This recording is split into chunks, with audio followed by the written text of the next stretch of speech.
Lecture 19 में electric dipole continue करते हैं। लेक्चर 18 में हमने डाइपोल डिफाइन किया, डाइपोल मोमेंट भी निकाला और एक्सियल और इक्वेटोरियल फील्ड डिराइव की। आज तीन चीज़ें कवर करेंगे। पहले force on a dipole, dipole dipole पे खुद पे किसी चार्ज की वजह से कैसे फोर्स निकालते हैं, उसका एक एग्जांपल। दूसरा है field at a general point, किसी भी एंगल पर, है ना, तो मतलब जनरल। और है कि फील्ड की डायरेक्शन, तीसरा पॉइंट है कि जिसको एंगल फाई कहते हैं। और एक इम्पॉर्टेंट इंसाइट आज देखेंगे कि एक्सियल और इक्वेटोरियल जो फॉर्मूला हमने लेक्चर 18 में डिराइव किए, वो जो जनरल फॉर्मूला जनरल आज देखेंगे जनरल पॉइंट का, उस जनरल पॉइंट के फॉर्मूला का वो स्पेशल केसेस होंगे, है ना। अब ये कनेक्शन आपको मतलब सेटिस्फाइंग होगा। हाँ, चलो तो शुरू करते हैं। लेक्चर 18 में हमने ये कवर किया है P इक्वल टू, देखो Q टाइम्स डिस्टेंस है 2L, एक्सियल फील्ड थी 2P by R cube, equatorial थी P by R cube. Golden rule याद रखो 2:1। आज क्या करेंगे कि फोर्स ऑन अ डाइपोल, कभी पूछ लेते हैं कि डाइपोल के ऊपर फोर्स, तो वो फिर जनरल पॉइंट का फील्ड और direction angle phi general point पे फील्ड का। डायग्राम देखो, ऑरेंज वाला एक्सियल पॉइंट है, ग्रीन वाला इक्वेटोरियल, और जो रेड वाला है वो जनरल पॉइंट है किसी भी एंगल थीटा पर। यही आज मेन टॉपिक है। जो एक्सियल और इक्वेटोरियल केसेस थे ना, वो तो थीटा इक्वल टू 0 और थीटा इक्वल टू 90, है ना। जनरल केस में थीटा कुछ भी हो सकता है, यही देखेंगे।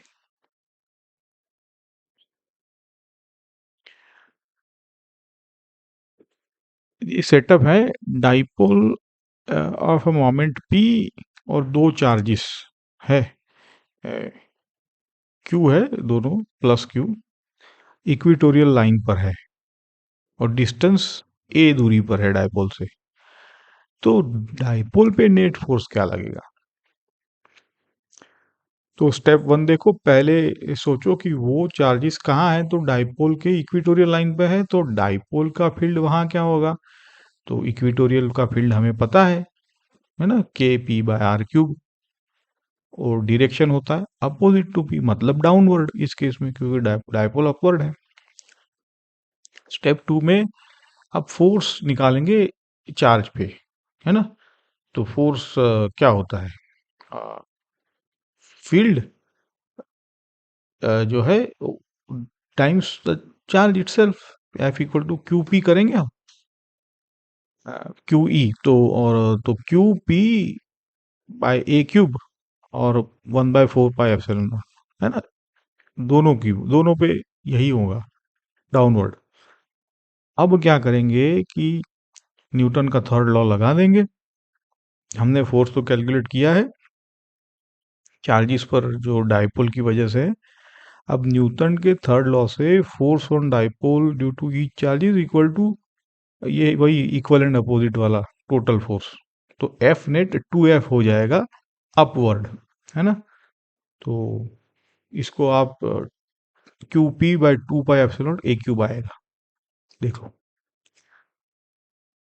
की इंसाइट है कि न्यूटन का थर्ड लॉ का ये सीधा एप्लीकेशन है। पहले चार्जेस पर फील्ड कैलकुलेट करो, फिर रिवर्स कर दो, ऐसा बहुत जगह पे ये आएगा।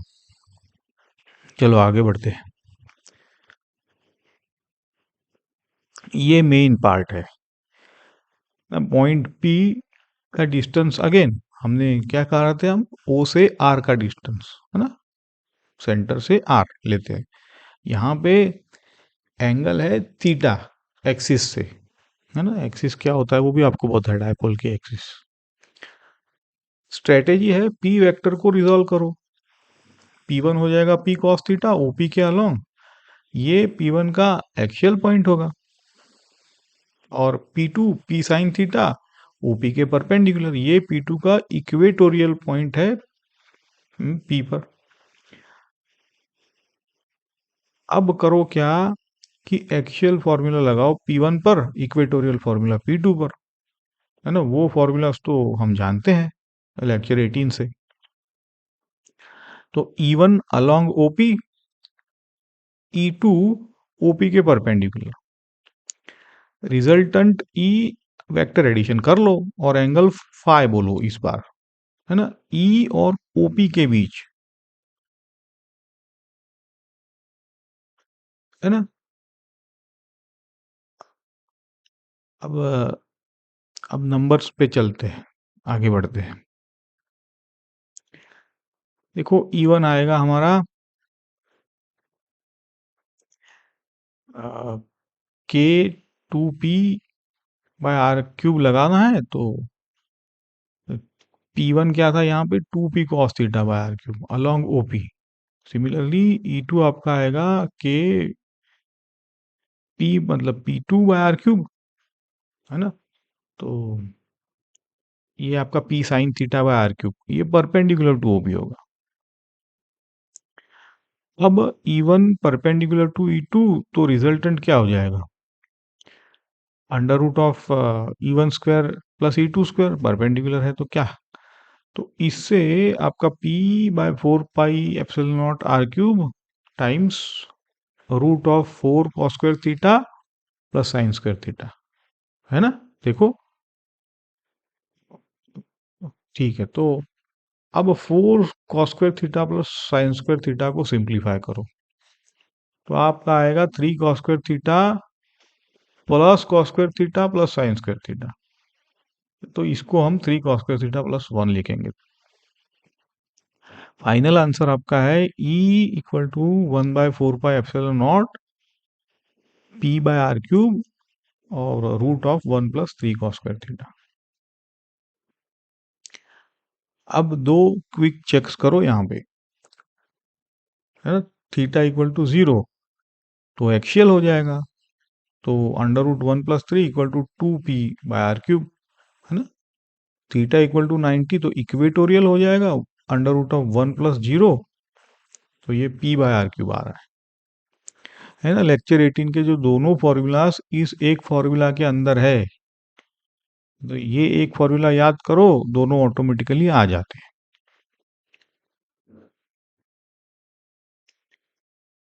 अब E की डायरेक्शन जो एंगल फाई कहते हैं OP के साथ, है ना, ये याद रखो। तो tan फाई क्या होता है, E2/E1, अगर आप देखो डायग्राम से तो P sin θ/R³ whole divide by 2P cos θ, तो ये sin θ/2 cos θ आएगा, तो यहां से tan फाई आपका 1/2 tan θ आ रहा है। इतना ही है बस। 3 इंपॉर्टेंट डेरिवेशन है। पहला, फाई जनरली थीटा के बराबर नहीं होता है, और E OP के अलोंग पॉइंट नहीं करता है। दूसरा, थीटा = 0 तो tan फाई = 0, तो फाई = 0 E एक्सिस के अलोंग। तीसरा, थीटा = 90, tan फाई इन्फिनिटी हो जाएगा, मतलब फाई 90, तो E इक्वेटोरियल के अलोंग हो जाएगा, है ना। बाकी सारे एंगल्स में फाई आपका थीटा से कम रहेगा, तो E थोड़ा अंदर झुका होता है OP से, ये याद रखो आप। अभी डायपोल एट ओरिजिन, यहाँ पे axis along x, point P at a distance r, और E along positive y direction है। फाइंड थीटा और मैग्नीट्यूड। पार्ट ए, सोचो ज्योमेट्रिकली OP एंगल थीटा बनाता है x एक्सिस से, और E अलोंग y है, मतलब E 90 डिग्री पर है x एक्सिस से, तो E और OP के बीच एंगल क्या होगा, फाई 90 माइनस थीटा, और हमें पता है tan फाई = 1/tan थीटा। इसमें रखते हैं तो tan of 90 minus theta = 1/tan theta, तो यहाँ से निकल के आता है cot थीटा = 1/2 tan थीटा। तो यहाँ से tan square theta equal to 2, तो टेन थीटा आपका √2 आएगा। पार्ट बी में टेन थीटा बाय ये √2 है, इससे कॉस थीटा आपका आएगा 1/√3। अब क्या करो कि ई की फॉर्मूला में लगा दो, तो जैसे ही आप कॉस थीटा रखते हो आपका ई निकल के आ जाएगा P/4πε0r³ टाइम्स √2, है ना। ठीक है, तो ये एक जेई लेवल का प्रॉब्लम है। Tan phi equal to 1/2 tan theta का डायरेक्ट एप्लीकेशन है। मेथड समझ लो, नंबर्स चेंज होंगे, अप्रोच सेम रहे, ये आता है। अब एक टेबल में सब देखते हैं।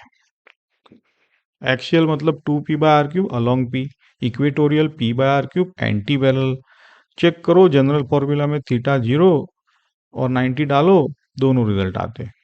जनरल में ई ओपी के अलोंग नहीं, फाई लेस देन थीटा, सिर्फ एक्सियल और इक्वेटोरियल पे एक्सेप्शन है।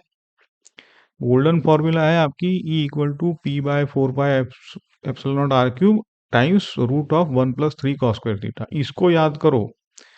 और गोल्डन डायरेक्शन आप है tan phi equal to 1/2 tan theta, इसको भी। तीन प्रॉब्लम्स है, खुद करो। क्वेश्चन 1 में डाइपोल एट ओरिजिन है, एक्सिस अलोंग एक्स है, पॉइंट दिया है 3, 4 और 0।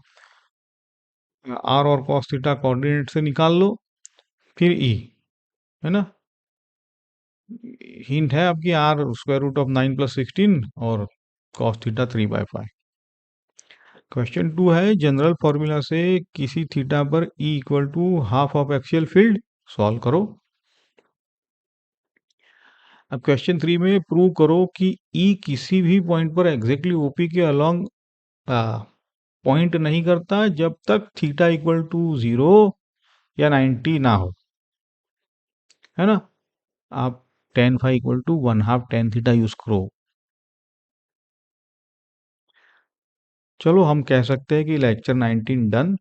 लेक्चर 18 और 19 का लगभग पूरा इलेक्ट्रिक डाइपोल कवर हो गया है, डेफिनेशन से लेकर जनरल फील्ड तक, फोर्स, डायरेक्शन, सब। अभी और भी चीज़ें हैं, मेन तो है dipole in uniform electric field, torque, potential energy, work done, और नॉन यूनिफॉर्म फील्ड भी होता है ना। ठीक है, लाइक करो, सब्सक्राइब करो, शेयर करो। Thank you.